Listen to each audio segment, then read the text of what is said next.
I love the phrase, the words we use do not describe our world, they define it. It means that our language shapes our experience. The language we use when we speak to others and the language we use when we speak to ourselves both shape the experience we create. In fact, the thoughts we think in our mind are actually hypnotic suggestions that go directly straight to the unconscious mind. So in the context of sexuality, this is something very important to remember. The words we use will define what becomes our sexual experience. Many of the words or thoughts we use come from societal myths. But as these ideas are repeated over and over in the psyche, they will determine whether or not sex becomes a source of joy and mutual pleasure, or whether they become a source of disappointment and resentment.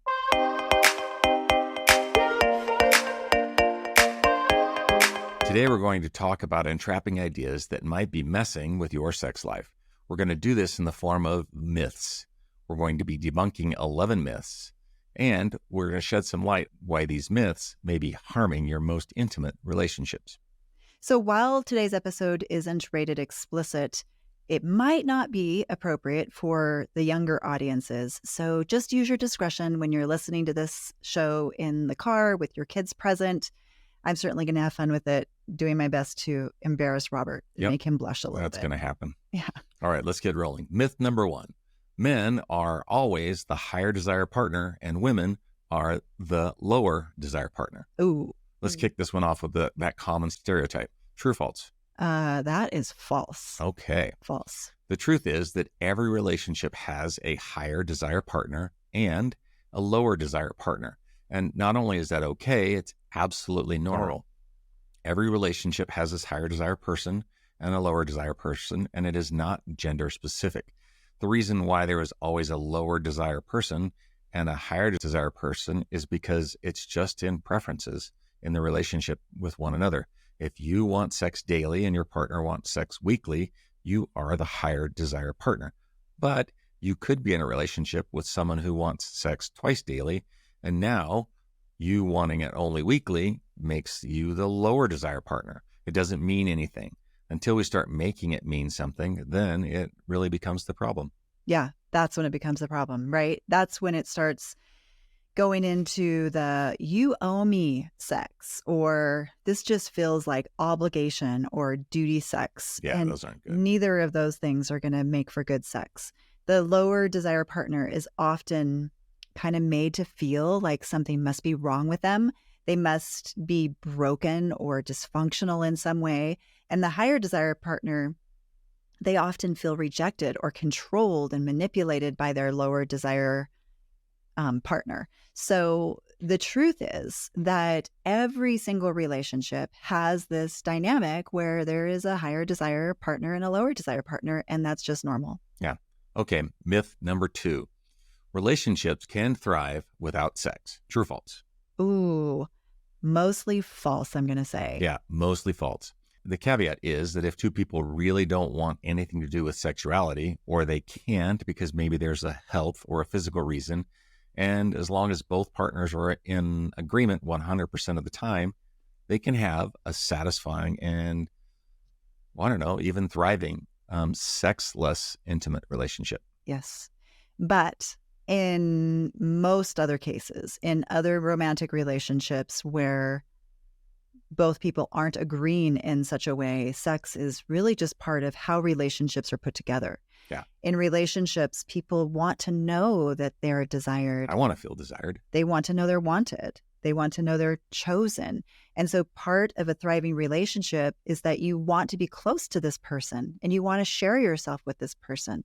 And that means you want to be close to their body and to their mind. And if that isn't the case, you'll want to dig into understanding why. Sexual desire problems are common and happen to all couples periodically. But you want to try to figure out what the root cause is of that particular problem, because it's often not as simple as hormones. Usually something is happening in the marriage or in your own development that is interfering with your desire. Yeah, that's such a huge thing. We've talked about that in past episodes, how I mean, it can't, I mean, obviously hormones are important, but it's not as simple as hormones. It's usually something much deeper. Yeah. So sometimes this is dealing with your relationship yourself to sexuality. Mm-hmm. Sometimes it's dealing with your relationship to your own sense of self.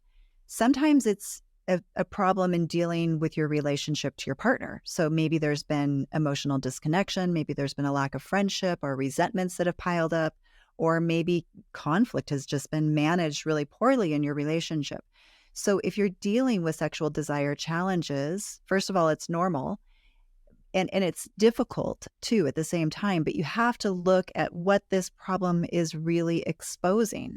What's it exposing about you? What's it exposing about your partnership?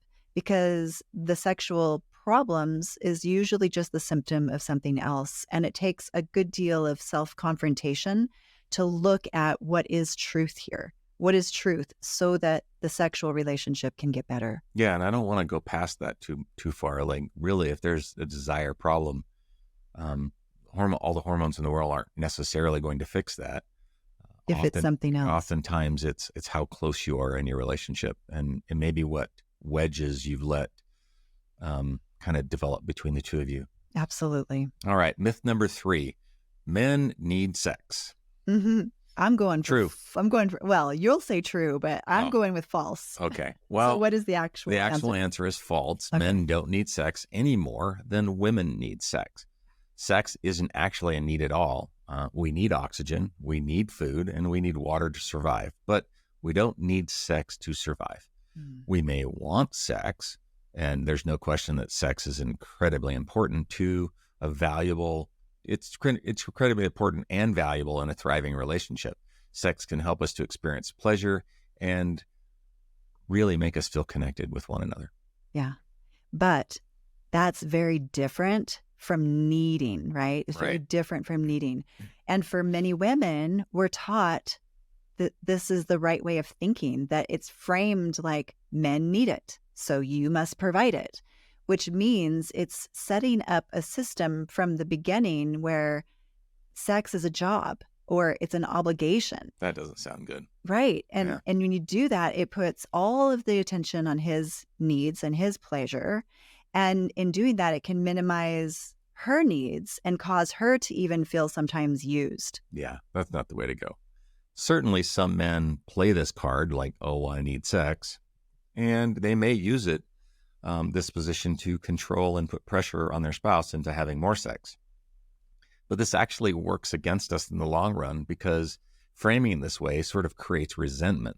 And resentment, well, it kills desire. It takes it out of the frame of passion and puts it into the frame of needing. And anytime you put it in the realm of needing, it becomes an obligation. And none of us really want to feel accommodated. We want to feel desired. Myth number 4. Men's sexuality is more important than women's sexuality. I'm going to go with false. Good thing you said false. Good thing, yeah. Often sex gets set up this way, though, where men need it. Again, women need to be the ones to provide it. And sex is just something that we do because men need to be kept happy. Well, why? Because sex is more important to them. That's the myth. Yeah, I think that is. But when couples prioritize men's pleasure, both partners are pretty much miserable. Mm-hmm. One person feels as if they're being tolerated, and the other one feels as if they have an obligation, neither of which is good for relationships. It kills desire. I think it kills intimacy. Mm-hmm. It creates resentment on both sides, and it doesn't accrue to great sex, passion, or fun. So it's actually really important for both partners to value sex for both of the individuals. Yeah, I love that. It's important for both of us to value it for both of us. Yeah, for both of us. Right. All right, myth number 5, one of my favorites. Good girls don't love sex. I'm going to say false. Yeah, false. But oh boy, did purity culture do a number on some of us women, right? That have had this belief. We talked about this in a past episode. Yeah, we did. And I shared some of my personal experiences with that. But good women actually do love sex. When women are at peace with themselves, when they're at peace with their body and their sexual nature, they really can love sex. They enjoy their body. They They love that they have this capacity for sexual pleasure. And they do this because they know that their body was designed for this. In fact, the female anatomy, in particular, the clitoris, has no function other than to provide her with pleasure. So good women love sex because they know there's nothing to be ashamed of. They know that they're good and they're worthy of enjoying their own sensuality, and they don't need to necessarily put their husband's needs above their own. They can put their needs on the same level because to think otherwise would set them both up for resentment.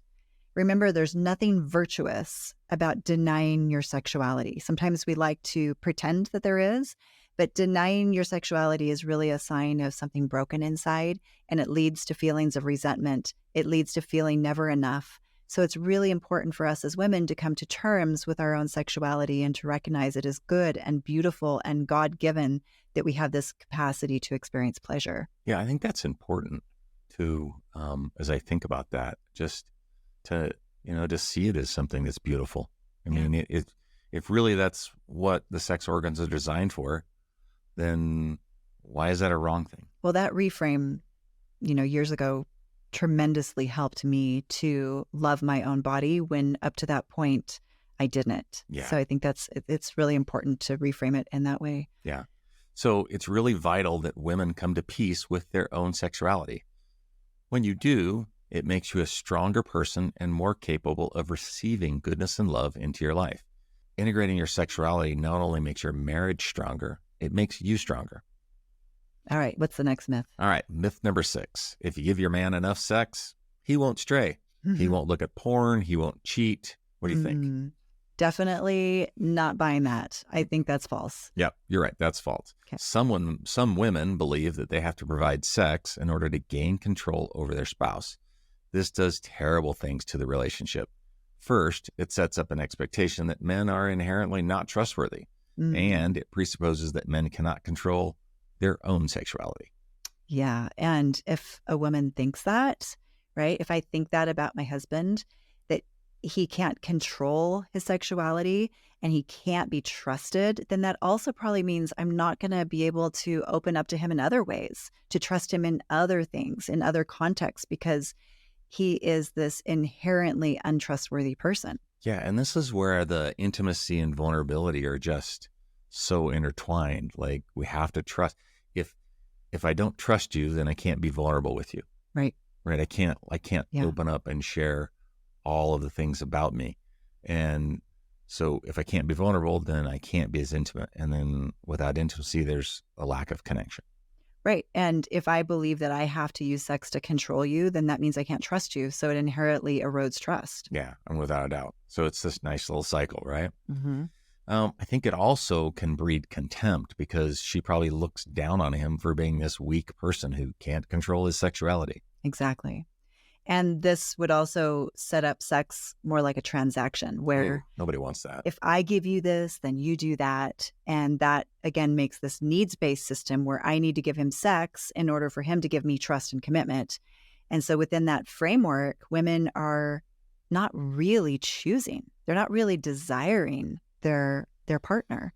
They're just servicing them and keeping them right under their thumb.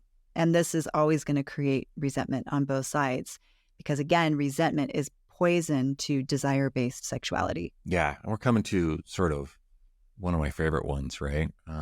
So myth number 7, arousal and desire are the same thing. I'm aroused and such, and then I desire. Yes or no? I used to think that that was true a long time ago. I thought, and not understanding this, I thought that arousal, well, if I'm aroused, that must mean that I want it, but why don't I really want it right now? But I am aroused. And it also made me think that just because you were aroused, I needed to do something about it. Yeah.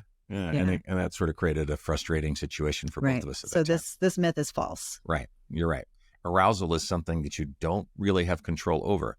You can be aroused at things that surprise you, or even things that you don't even find acceptable. Arousal is mostly out of your control. It's an automatic physiological response. Arousal can happen from visual stimuli, a touch, or random thought. Arousal can happen from internal fluctuations like hormones. And we can be anchored to get aroused by certain things, even in our environment. For men, arousal leads to a more obvious erection. Yep. Whereas for women, usually less obvious, a little more subtle, but it can be indicated by a slight engorgement of sexual tissue. It might or it might not include vaginal lubrication. But the point is that all of these things are happening as part of arousal, and they're happening automatically, and you don't have control over them. Yeah. So desire, on the other hand, this is different. Desire is when you decide that you want to act on this arousal. So they're very two different things. Arousal always comes first for both men and women, and desire may or may not even follow after that. Right.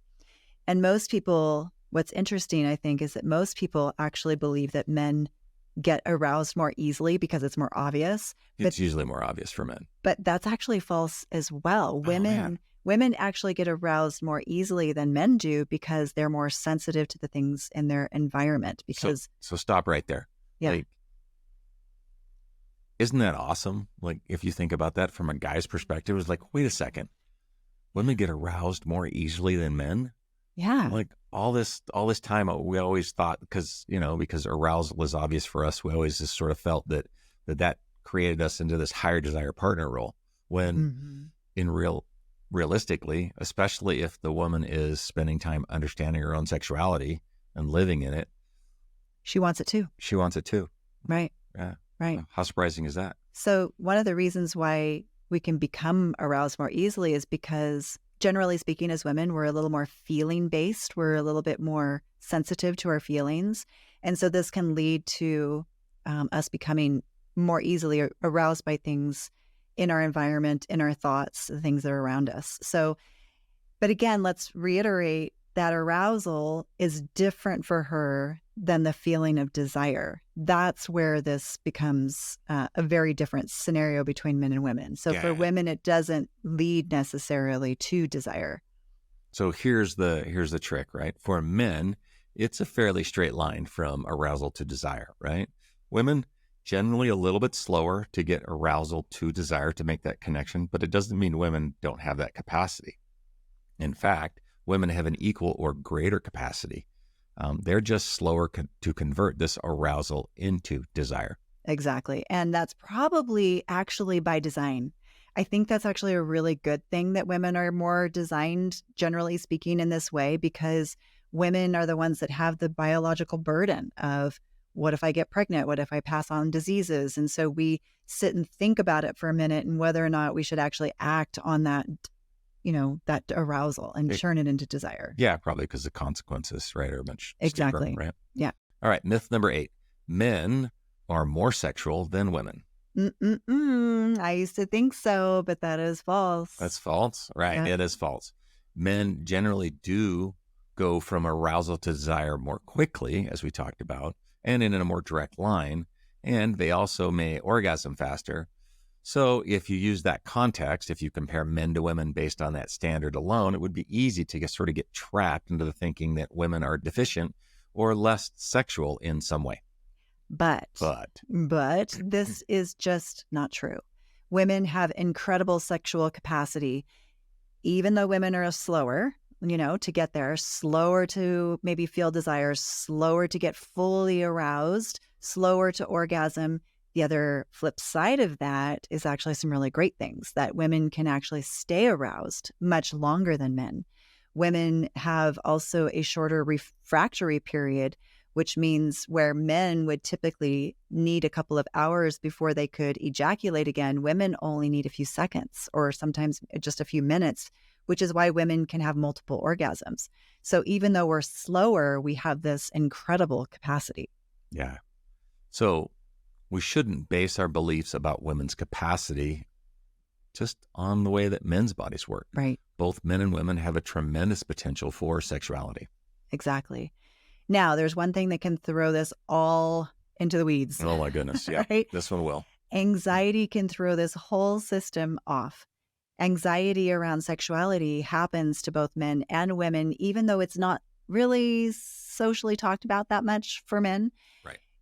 But if a woman is anxious, most of us know that she's probably going to be slower to orgasm. And this is why I think it's so important that we're having this discussion today, because a lot of the myths that we've already covered accrue to more anxiety for her. So if she is anxious, she's going to be slower to get to desire, slower to be able to orgasm. If she has performance anxiety because she's the lower desire partner, or if she's worried about servicing her husband, or if she's not at peace with her own body, or she doesn't believe she deserves pleasure, or if she has that good girl syndrome where she thinks she's bad for having these thoughts. Well, guess what? That all leads to anxiety, and it's anxiety that's going to interfere with her body's capacity to reach orgasm. Yeah, and we think about that, if you've been in a relationship long enough, you'll know that the women in your life are, sometimes they got a lot of stuff rolling around in their head. Right. And we think guys are just simple, like, here we go. And think of anxiety for women as the brakes in your car. Yeah, they're just pumping the brakes, right? You're just pumping the brakes. Like, I felt aroused, but now I don't. I felt aroused, but it's not turning into desire. I felt aroused, but now I just can't get there. I can't orgasm. So those anxieties, which stem from a lot of these myths and other things as well, they pump the brakes. Yeah, but this doesn't happen to guys, does it? It does in a different way. It does? It hits the gas for guys. So it's actually the opposite is true for men. When men feel anxious about their sexuality, or they feel like maybe they're afraid of disappointing their partner, or when men feel rejected in some way, they're more likely to, I would say, do one of two, because we shared a story on one of our other podcasts. Maybe they'll even fail to get an erection, but if they can make it to arousal and desire, oftentimes, if they have anxiety, they will ejaculate quickly or prematurely. And men and women respond to anxiety in such different ways, this can become a real problem in relationships. This is why it's so important for couples to learn how to manage their anxiety and to have peace with their own body and their own sexuality, so that they can pace their sexual experience together. Yeah, and have just like a mutually rewarding experience together. Yeah. So important. So gas and brakes for guys versus girls usually. Yeah, when anxiety hits. All right, let's move on to myth number 9. The clitoris is inferior to the penis. I know this answer. It's false. It's false, but gosh, so many of us as women kind of hear this message that it's just, not as good or whatever, but it's actually very impressive. The clitoral system, we're going to talk a little bit about in utero development, but the clitoral system is pretty much the same genetic code as the penis. Why don't you talk about how that works? Well, so at about 6 weeks in utero, an embryo differentiates and becomes either male or female. So the same genetic material in the female becomes the clitoral system. However, the female genitalia is just a bit more hidden. Right.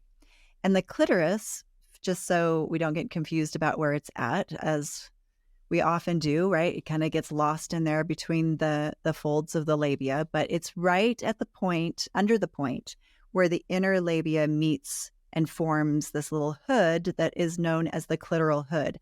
And there, under that spot, there are thousands of nerve endings in that tiny little area, actually more than in any other part of the human body. Male or female. Right. So the head of the clitoris is pretty much the genetic equivalent of the penis, but not the whole penis, just the head of the penis. And the clitoris is super sensitive.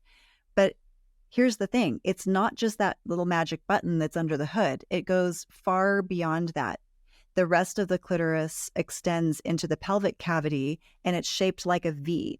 So if we were to compare it to the penis, genetically speaking, the genetic material, the shaft of the penis is somewhat similar to the roots of the clitoris that are actually, they extend into the vagina opening and are part of the pelvic floor.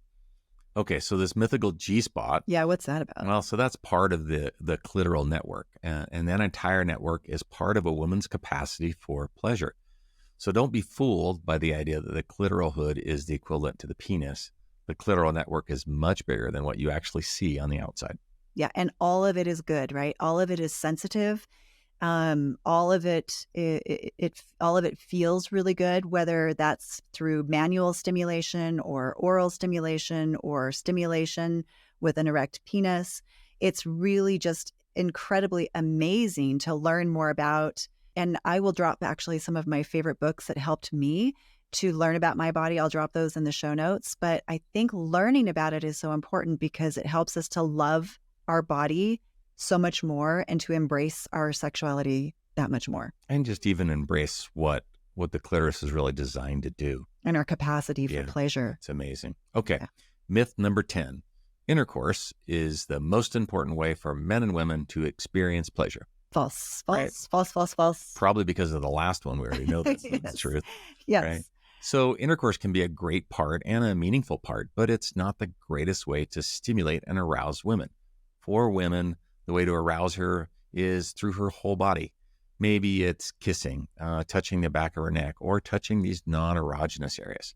This then communicates to her that she is important and not just an object for pleasure. This is how, when we talk about moving from arousal to desire, this lead up, right? All of the touch and all of the other areas, not just going straight for the clitoris. Like, this is how women move from arousal to desire. And women, I think, are made this way by design. Again, I think it's part and because we're more biologically vulnerable. So for women, this is how we know we're with someone who's going to take care of us. We're with someone we can trust. We're with someone who is safe. And we need that time to get our bodies super aroused, totally desiring and ready for orgasm. And then when we're ready, when we're aroused, then the clitoris needs to be stimulated for orgasm. So that's why intercourse isn't like the act for women, really, I mean, generally speaking. Yeah. And generally, it's not where you want to start. It's where you want to end. And in terms of intercourse, as you mentioned earlier, less than 30% of women actually orgasm reliably through penetration alone. Intercourse just doesn't typically provide the stimulation that the clitoris needs in order to orgasm. So what does all of this mean? It means that sex really shouldn't be so intercourse focused. Nope.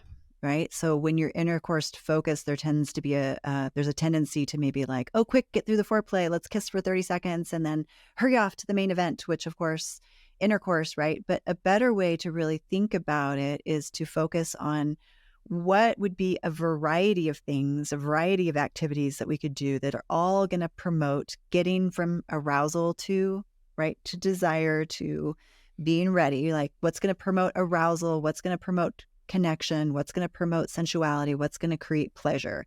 And all of those activities are going to accrue to having a mutually rewarding experience for both people. Yeah. And on the topic of intercourse, so some of you may or may not know, I'm professionally trained as a physical therapist. So some of my pelvic floor therapist colleagues, I love and this is with women who are having difficulty with any one of issues post, usually after babies, but and maybe intercourse is painful for them, and they have a term. It's actually called outer course. Mm-hmm, mm-hmm. So I think that outer course, which would be stimulating external genitalia, and even stimulating the rest of the body, is almost as important and can lead to a much more satisfying sexual experience that maybe even intercourse, especially if that's an issue for you. That's a really good point. And when there's been trauma, too, that definitely can be the case. Yeah, and if it's less than 30%, then why not 60% of the time? Let's do something different. Yeah. Oh, good point. Love that. Okay. Myth number 11. Responsibility for pleasure comes from my partner. Oh, who gets the responsibility for my pleasure? Yeah. True or false? False. False. Haven't they all been false? Yes. Yeah, they have. That's why they're called myths. That's why they're called myths. All right. Yeah. Well, so pleasure is a collaboration. However, individually, we have to take deeper responsibility for our own pleasure by learning how our own body works. And the hard part is learning how to give that information to your partner so that we can have a solid collaboration on creating this joy, creating this intimacy, and then creating something great together. Exactly. And as Robert just said, that can be really difficult to communicate that way if you can't manage your own anxiety around these types of conversations. Hey, it's not just the good girl syndrome, the good boy syndrome. I had difficulty talking about those types of things totally as well. So it was hard for me to have those types of conversations and to be vulnerable as well. To be vulnerable, it is vulnerable because you have to share this part of yourself that is scary, and you don't know, like, am I going to be shamed for wanting this or saying that this feels good? Am I going to be rejected for what I'm about to tell my partner? Yeah. And that doesn't, and it's hard to get over that for people. But if you don't manage your anxieties, as in, learn to have these conversations. If nothing changes, nothing changes. And this is why relationships go on having just mediocre or boring sex for decades, because they just can't manage to have these conversations. They can't handle them. And it's not just women. Men have just as much anxiety about their sexuality as the women do. They're usually just less vocal especially in my case, embarrassed to talk about it. Yep. So men, just like women, have the job of coming to peace with themselves and their sexual nature, strengthening their own sense of self, and then taking responsibility for their pleasure by communicating to their partner and creating this collaboration that we talked about. Yeah. So to come back to what we said in the beginning, the words you used just don't describe your world, they define it.